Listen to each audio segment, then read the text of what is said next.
тоа беше една од темите за кои што дискутиравме. Дискутиравме за како го гледаме диалогот и патот напред.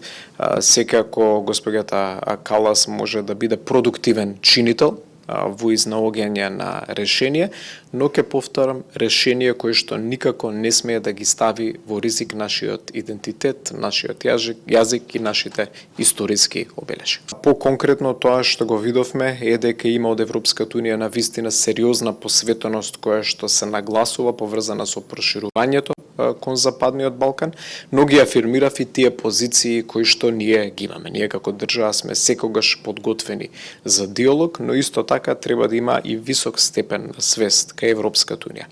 Дека сме држава која што повеќе од 30 години постојано прави национални отстапки и има очекување дека ќе добие соодветни гаранции по однос на предвидливоста на нејзиниот европски пат.